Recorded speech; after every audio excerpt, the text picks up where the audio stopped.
प्रियात्मन सप्रेम जय जीव आदि मनीष जोगेश्वर परम पूज्य सत्य सम्राट सदगुरुदेव सिमनी जी का वचनामृत से एक बूंद। सच्चे जोगी बनो। जब तक तुम ईश्वर को मानते हो तब तक तुम सच्चे जोगी भी नहीं हो सकते। जोगी तो योग द्वारा अपनी ही आत्मा की उपासना करता है। देखो, मजहबी ईश्वर तो सब जगह माना जाता है। सब जगह माने जाने के कारण वह भीतर कम बाहर अधिक है। इसी से मजहबी ईश्वर के स्थान मंदिर, मस्जिद, चर्च और तीर्थ स्थान मक्का मदीना आदि सब बाहर हैं। इसी से मुसलमान पश्चिम की ओर मुख करके पश्चिम की ओर दोनों हाथ फैलाकर खुदा से दुआ मांगते और प्रार्थना में अपनी माफी के लिए विनय करते हैं।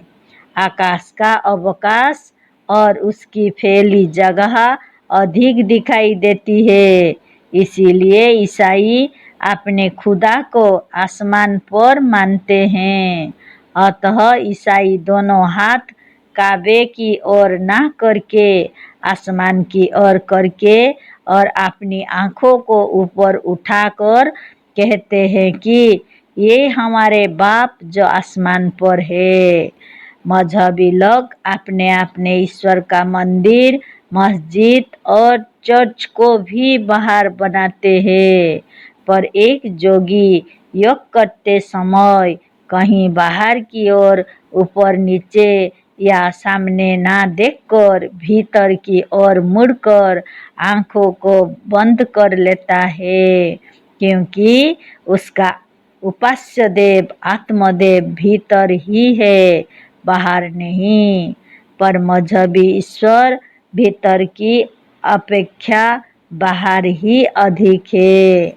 यही कारण है कि जोगी ना हाथ जोड़ता है, ना किसी के सामने हाथ फैलाकर किसी से कुछ मांगता है।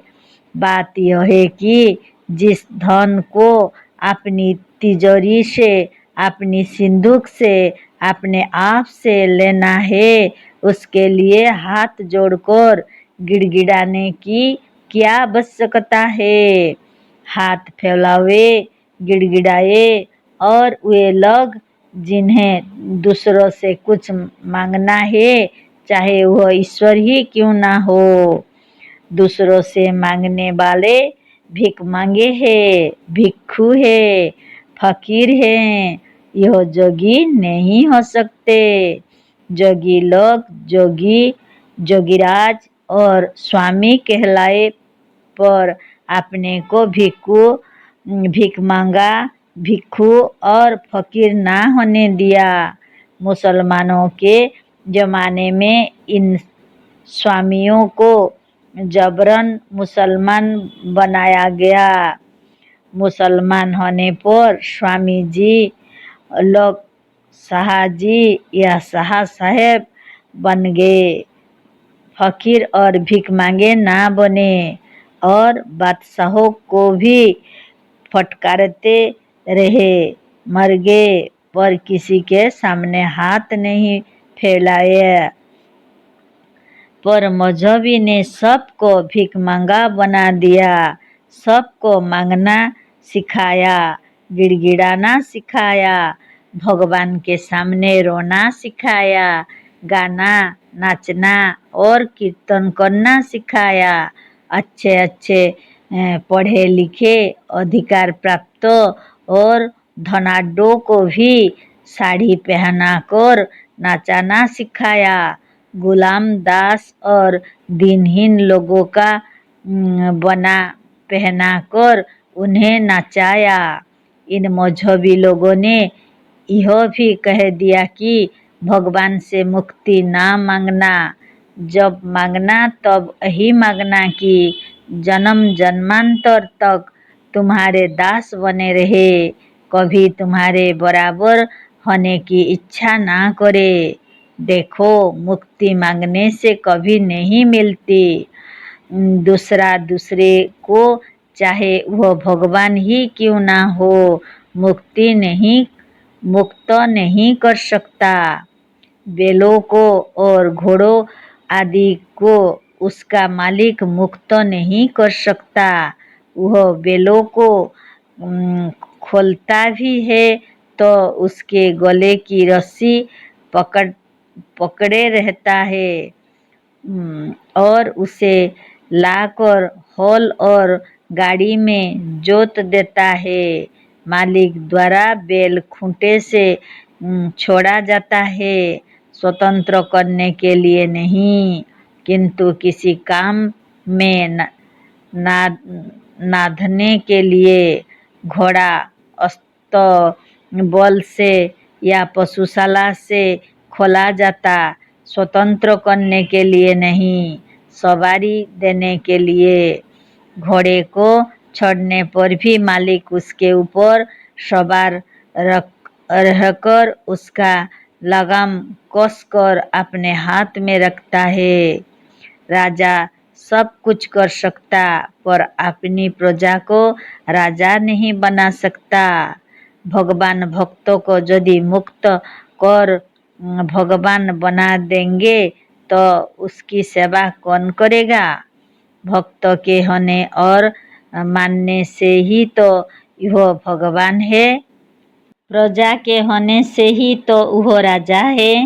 नौकरों के होने से ही तो वह मालिक है। स्वराज, स्वतंत्रता और मुक्ति भिखमंगों को नहीं मिलती, पुरुषार्थियों को मिलती है।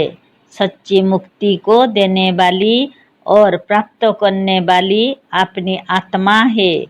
हमें जो कुछ मिला है वह अपने ही कर्मों का फल है, अपनी कमाई का फल है।